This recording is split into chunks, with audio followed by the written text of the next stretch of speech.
The Columbia Workshop. This evening we present an original half-hour radio play in the form of a modern fable. The piece is called A Letter from Above and is the work of Florence and Ben Vine. Mr. and Mrs. Vine are a young couple who live in Trenton, New Jersey. The Vines have been writing radio material for 2 years, but tonight's broadcast is the first to be given a production. Mr. Vine's situation is not unlike that of many other writers who regularly submit material to the Columbia Workshop. He works in a business entirely separate from radio and does his writing in his spare time. Employed in a shirt factory in Trenton, where he is in charge of stockroom inventories, he and his wife set aside a few hours in the evening to write.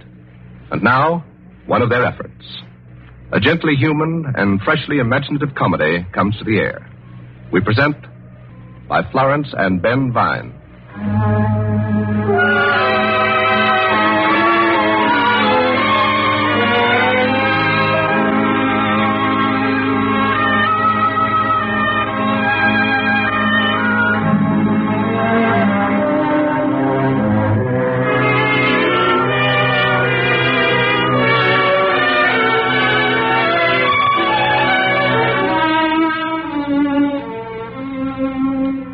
It is the twilight of a summer evening. Sitting on their front porch, Luther and Jenny are continuing an argument that's been going on for weeks and weeks and weeks. All right, Luther. But what you going to do about it?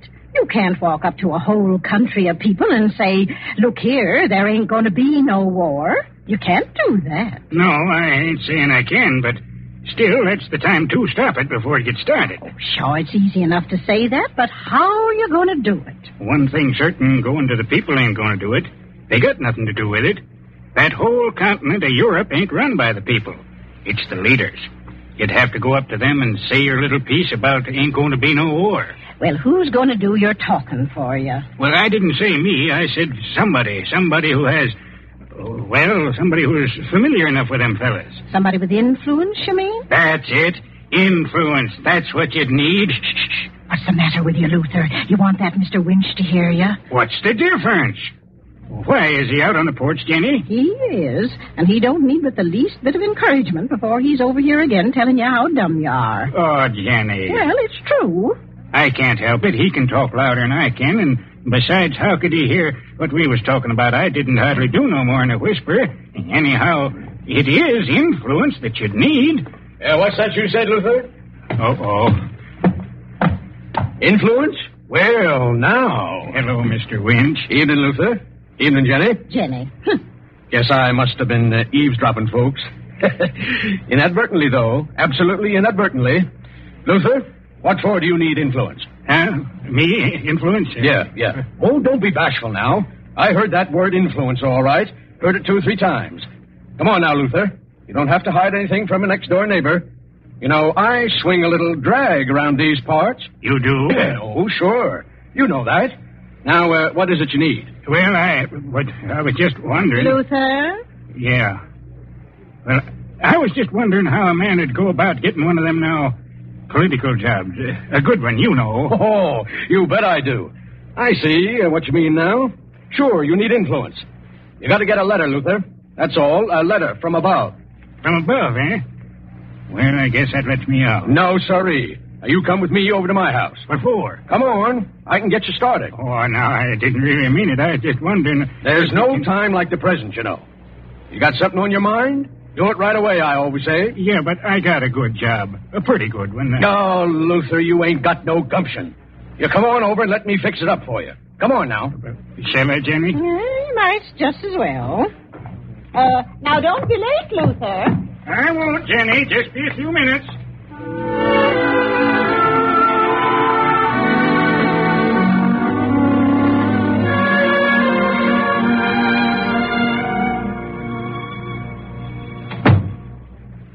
Don't mind the door closed, do you, Luther? Mrs. Winch sometimes think I do too many favors for people. Now, sit down. This is easy, Luther. You as good as got your job right now. Well, now, listen, Mr. Oh, it's no trouble to me. Now, let's see. Good old Grigsby's the man to see, I imagine. He's a good fella. I'll give you a letter to him, Luther. Don't be scared by that sour look on his face. That's his liver, poor fella. Now, where's my letterheads? Oh. You'll have to bear with me, Luther. I'm no expert typewriter. Use the good old hunt and peck method. Now, let's see. Dear Grigsby, I want you to know that the bearer of this letter is an esteemed friend of long standing.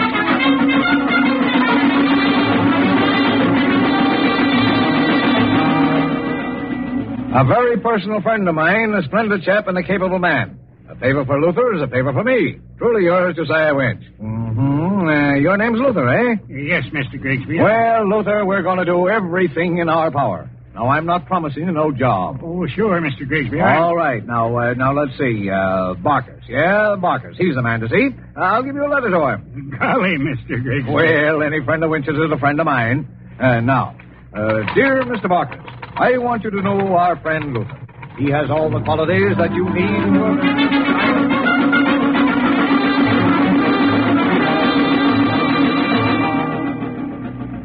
I don't want to bother you, Mr. Barkers, but Mr. Grigsby... Well, Grigsby, eh? Sit down. Any friend of old Grigsby is a friend of mine. Oh, you have a letter from good old Grigsby, eh? Excellent. Let me see now. This one's to introduce Mr. And he has excellent qualifications. I will consider anything you can do for Luther as a personal favor to me, Grigsby. Well, you come highly recommended, Luther. Highly recommended. Miss Crane, you have your pad. Take a letter to Francis X. Carey. Dear Carey, I want you to know that this will serve...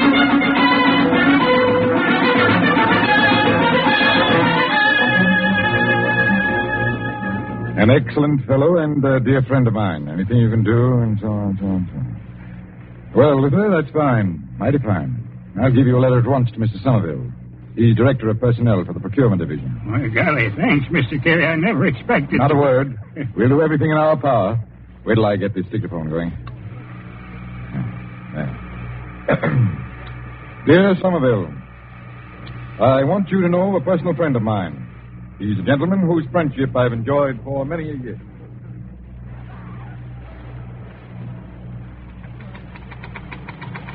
I am sure you will find he has all the necessary qualifications. Anything you do for him will be done for me. Signed, Carey.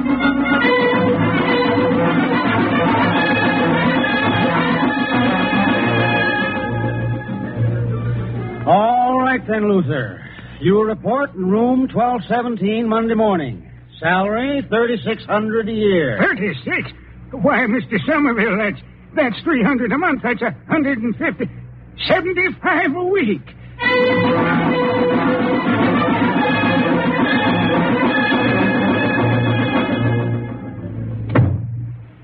Jenny! Yes? I got it, Jenny. There's nothing to it. A job, Luther. A job. Sure. Now, listen, Jenny. I'm nobody. Absolutely nobody. But I got a job for $75 a week. 75? Yeah, $75 a week. Through influence. Through a letter of introduction. Don't you see it, Jenny? See what? That's the way to stop the war. What are you talking about, Luther? Now, look, Jenny. All of these big shots will read a letter from somebody just below them and do what it says. That's how you get a letter to the big boss. And when you get a letter from the big boss, you got a letter from above. And you can do anything, even stop a war. Well, I don't know, Luther. Maybe you're right, but after all, you just got this lovely new job. No, sir, Jenny. This is the one thing I really want to do. And by golly, I'm going to do it. I'm going back to Grigsby and get a letter to our congressman. Then watch me. I'll be in all the capitals of Europe before the month's out.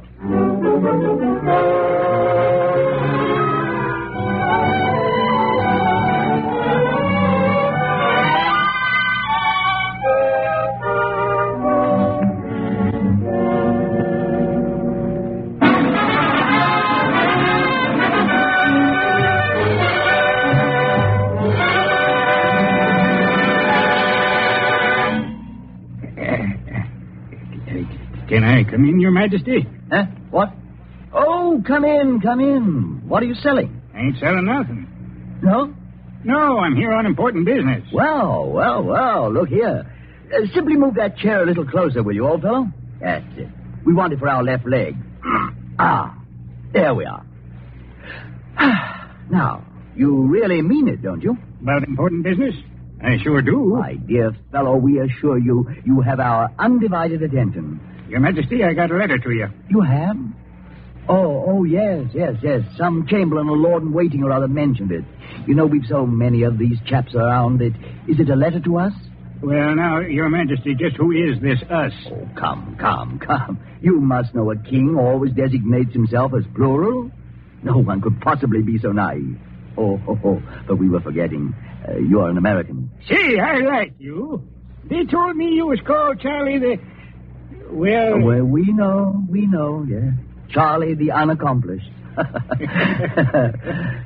Frightful thing, isn't it? But they're wrong. Oh, they're so wrong.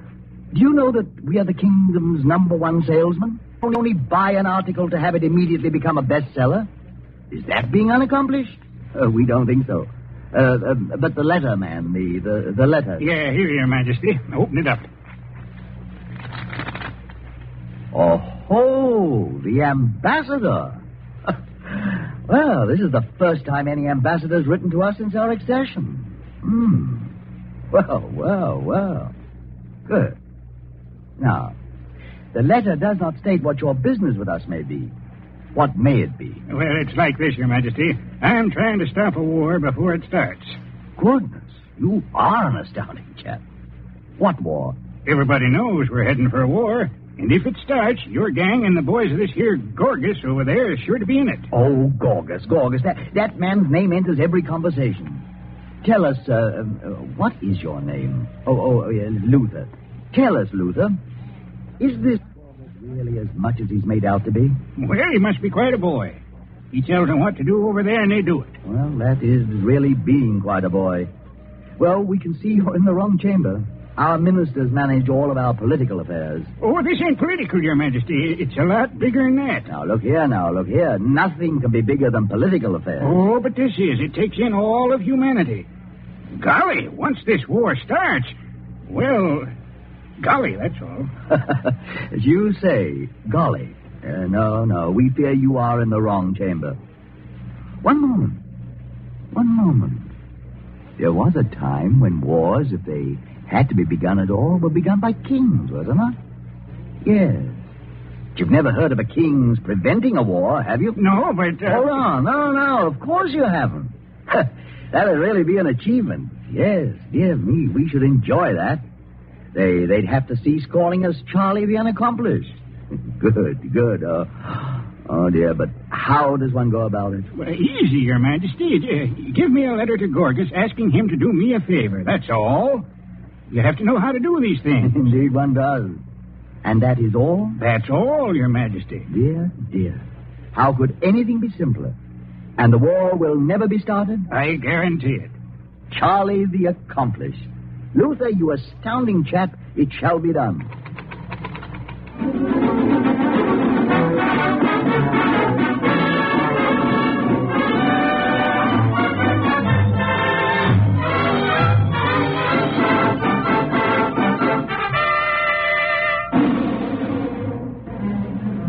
This is the strangest thing I've ever heard of. What is, Mr. Gorgas? I mean, Your Excellency? This document, this letter, is from Silly Charlie. You mean Charlie the Unaccomplished? Oh, that was all right in days gone by, but Charlie isn't even as unaccomplished as he once was. He's just silly now. And that's what makes me wonder why he sent this to me. Doesn't really say anything, of course. Oh, but Mr. Gorgas, I mean, Your Excellency, don't it ask that you do me a favor? Because if it don't... Oh, 1 second. Ah, yes. Then you must be this Luther. Yeah. Uh-huh. And it is a diplomatic mission? Yeah, I guess that's what you'd call it. Then I do not understand. You come here with a letter. You do not make the usual overtures. Now, wait. I have it. You are American. Oh, sure. Uh-huh. Now, what is it that America wants from me? Oh, it ain't America. Leastways, not yet. It's just me and King Charlie. Well, say it's a hobby with me. What is? Stopping wars. Wars? What wars? Oh, I mean before they started. See, everybody knows there's a war brewing between your country and Charlie. Oh, everybody knows, eh? Then why do I not know? Oh, but you must... One moment, is this or is this not official? Well, now you're actually... Is it? Well, I don't guess it rightly is. Aha, as I thought. You are here to create war scares. Oh, no. Now, look, you got to listen to me. No one dare speak to Gorgas in that manner. Oh, I know, but nobody ever come to you with the right kind of a letter, I guess. I only come here to ask you for peace. Peace. Peace. You come to me for peace. How can there be peace as long as men live and breathe and know the blood that runs through them is red? Peace is the dream of fools. Only combat. Combat is the self-expression of man. When all of the peoples of the world are one, and the work of all the world is ordered by one, then will it be time enough to dream of peace. Then you may come to me.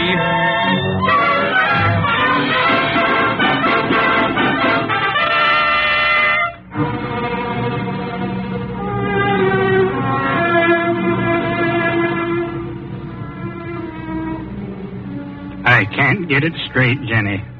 Why did it fail? I know the plan is perfect. What did I do that was wrong? It must have been me.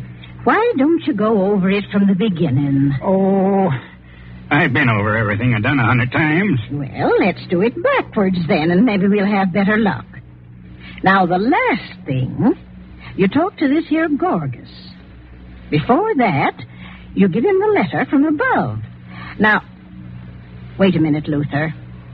Who was that letter from? Why, I told you, Jenny.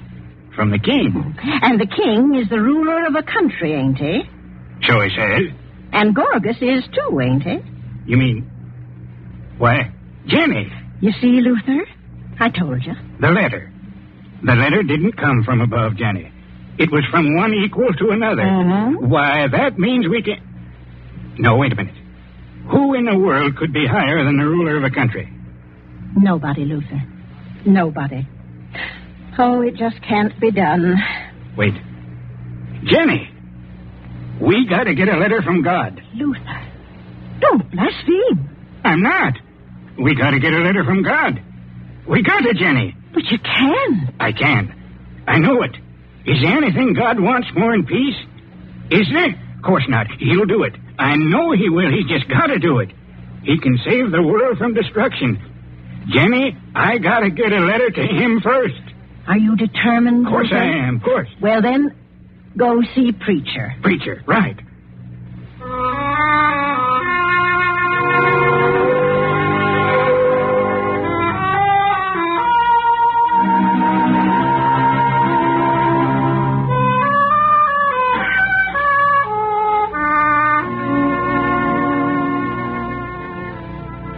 Of course it is, Luther. It's a very worthy cause, but I don't know. If only I could be sure we would not be presuming. Please, preacher, let the bishop decide about that. The bishop, yes, he could decide. He's a very wise man, Luther, a very wise man. You bet he is. I mean, of course he is. All right, Luther. You shall have a letter to the bishop.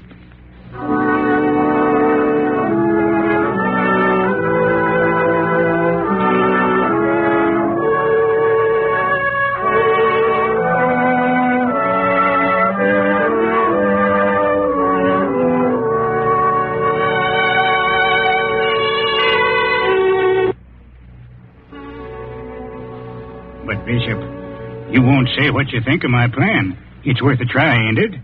No cause could possibly be greater, Luther. That's true. And yet there's always that question of whether or not it would be presumptuous on our part. This is very serious, Luther, but I must say that every instinct advises me to help you. And on the other hand, reason counsels me against it. Bishop, I can't tell you what's right and what ain't. That's not in my province. I'm just a simple man. I know that. Ain't nothing holy or even different about me. If I was beginning to think that I'd become somebody, I'm no different now. I'm just another man. But I'm one of God's children, the same as everybody else. I believe you'll listen to me. Maybe it'd be wrong for you to give me a letter. Maybe that's where we'd be presuming. Give me your blessing, Bishop. Just give me your blessing. I believe in this thing enough to go on alone after that.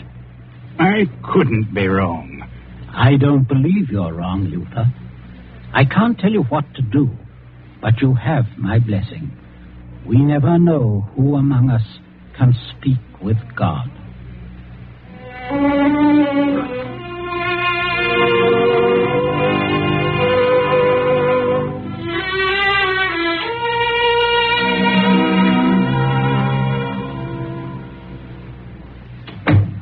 Luther. Huh? Oh, Jenny. Why, Luther, what's come over you? Why, You look different somehow. You look so strange. I didn't get a letter from the bishop. Oh. No, you don't understand. He decided it wasn't necessary. No? But he gave me his blessing. He said we never know who among us can speak with God. Speak with God. That's what I said. Luther, I believe you could. I know you can. When you walked in that door, I knew there was something about you. Let's go. Where to?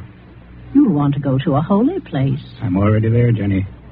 If a man's home can be his castle, it can be his temple, too. I'm going to stand before God just as I am, Jenny. Just as I am. A plain man with a great longing in his soul. He'll answer me. Do you want to be alone? I do. You're a good woman, Jenny, and a noble wife. All right, dear, I understand. I'll be waiting.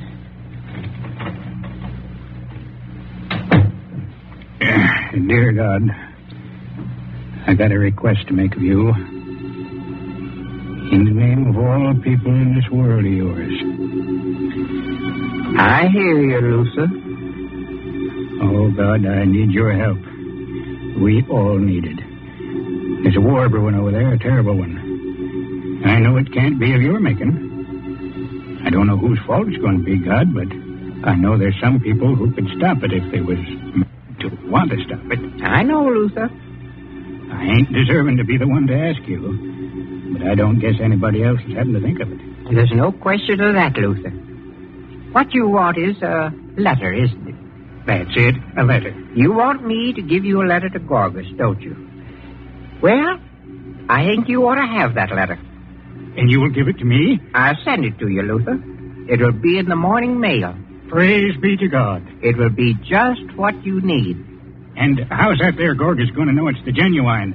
He's got a suspicious nature, that fella. He might say it's just a forgery. He'll know, Luther. He'll know it's a letter from me. Oh, but one other thing.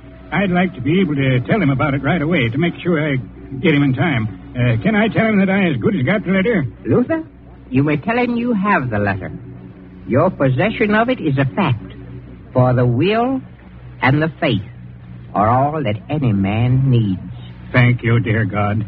I thank you for all your children.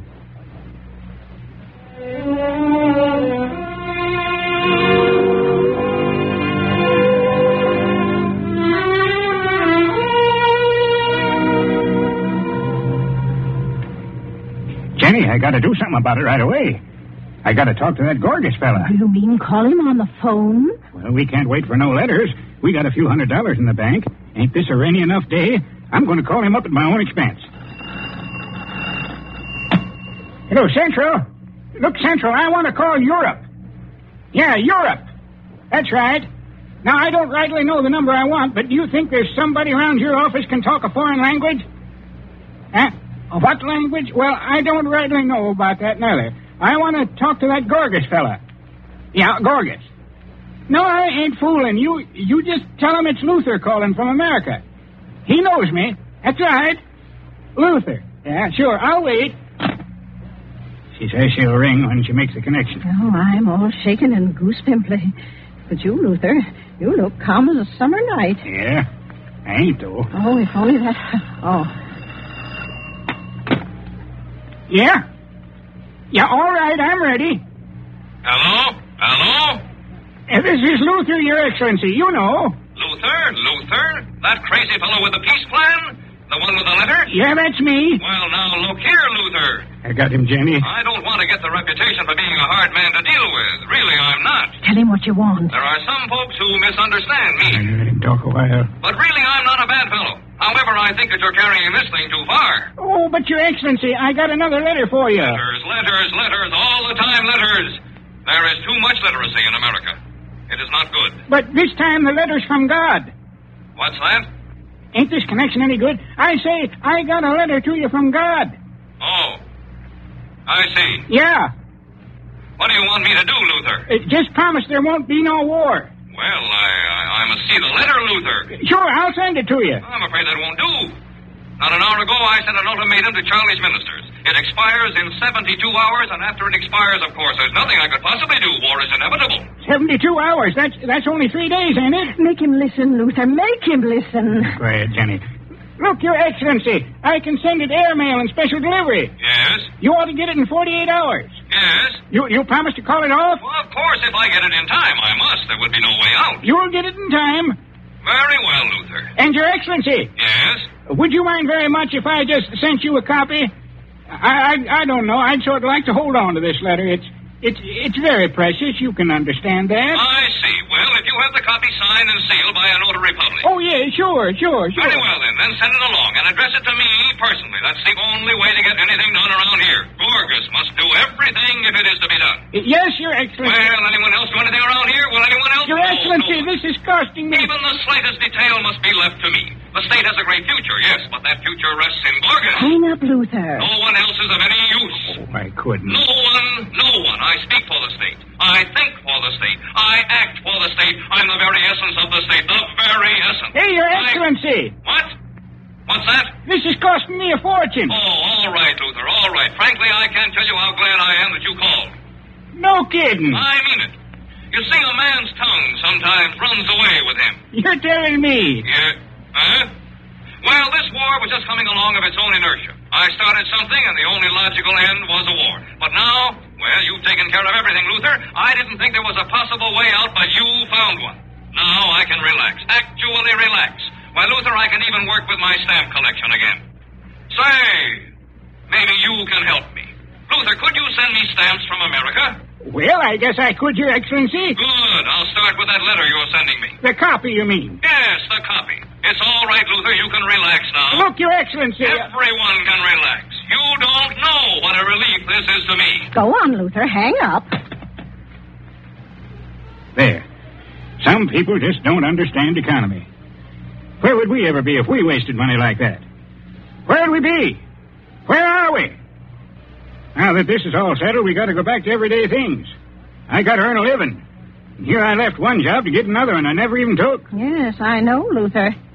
I guess you'll just have to go and get yourself another letter.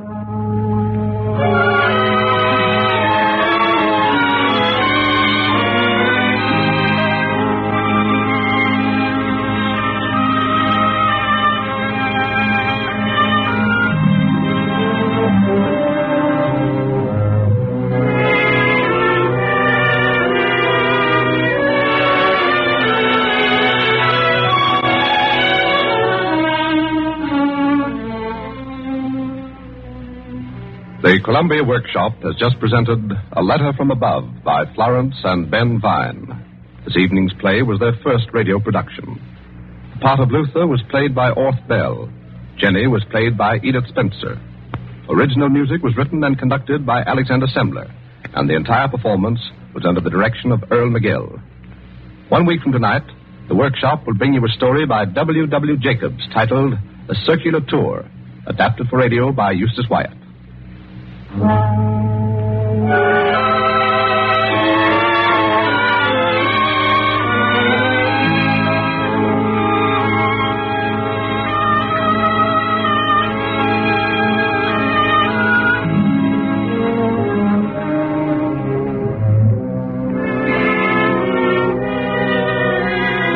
This is the Columbia Broadcasting System.